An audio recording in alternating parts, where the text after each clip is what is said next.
শুধু আল্লাহ এবং তার রাসূল সাল্লাল্লাহু আলাইহি ওয়াসাল্লামের জন্য, দ্বীনের রেজায়ের জন্য আমরা সবাই এখানে একত্রিত হয়েছি। সবাইকে আসসালাম।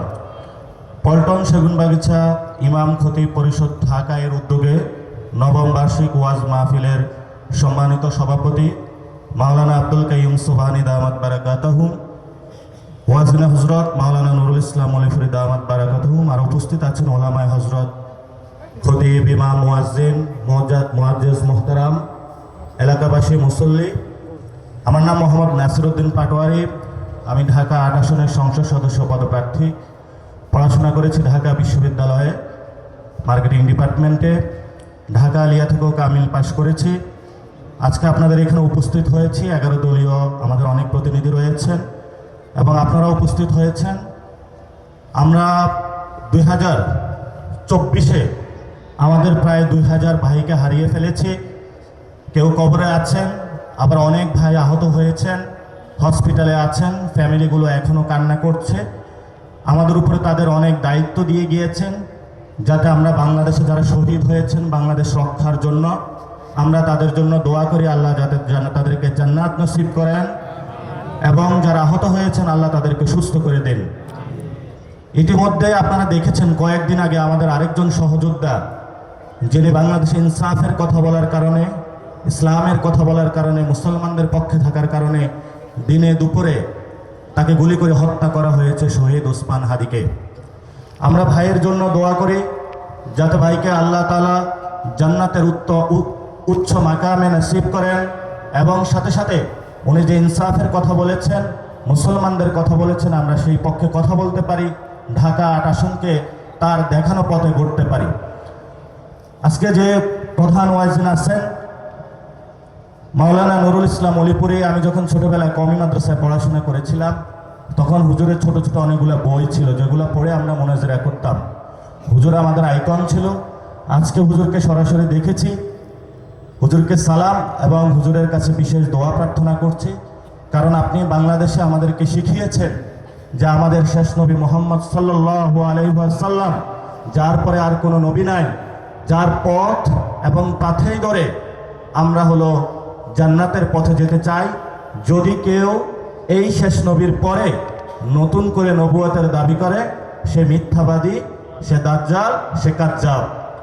এবং হুজুর আজীবনে লড়াই করে গিয়েছেন। হুজুরের এই লড়াইয়ের সমর্থনে ইনশাআল্লাহ আমরা থাকব। আমাদের শেষ নবীকে মুহাম্মদ সাল্লাল্লাহু আলাইহি ওয়াসাল্লাম আমরা এটাতে সমর্থন জানাই। আগামীর যে ইলেকশনটা আসতেছে, এই ইলেকশনে দুটো বিষয় আমাদের প্রাধান্য পাবে।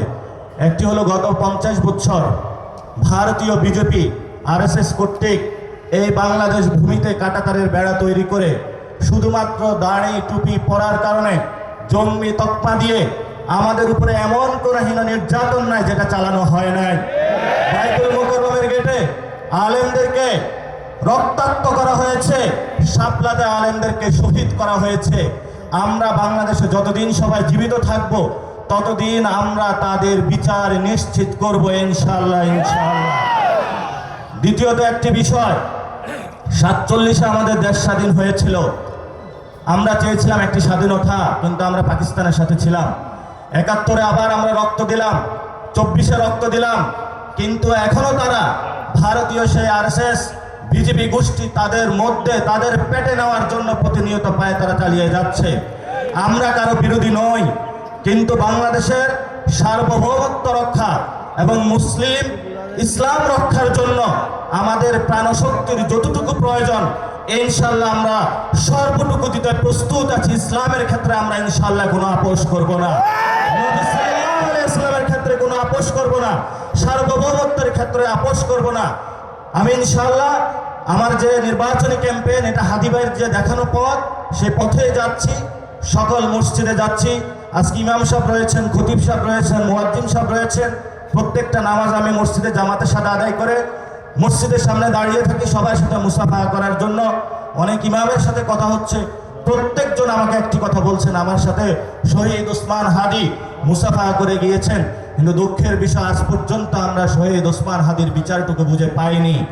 বাংলাদেশে যারা ইসলামের পক্ষে কথা বলেছে, মুসলমানদের পক্ষে দাঁড়িয়েছে, সার্বভৌমত্বের পক্ষে দাঁড়িয়েছে, তাদের প্রতি দিল্লি হীন দৃষ্টি দিয়েছে।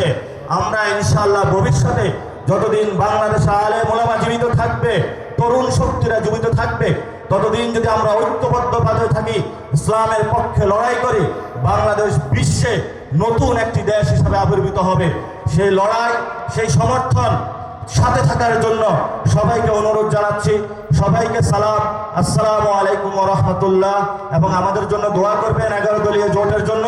বিশেষ করে মাওলানা আব্দুল কাইয়ুম সুবহানী, উনি এত বড় একটা উদ্যোগ নিয়েছেন, ওনার জন্য দোয়া করবেন।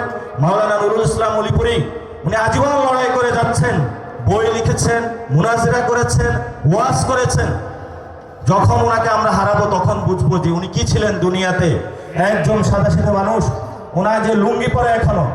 আব্দুল মালিক সাহেব এক বড় কোনো জুতা পরে না, 200-300 টাকার জুতা পরে। এই ধরনের আলেম সমাজ আমাদের সামনে নাজরানা রেখে যাচ্ছেন। আমরা ওনাদের পথে চলবো, সত্যের পথে থাকবো। সবাইকে আসসালামু আলাইকুম ওয়া রাহমাতুল্লাহি ওয়া বারাকাতুহু।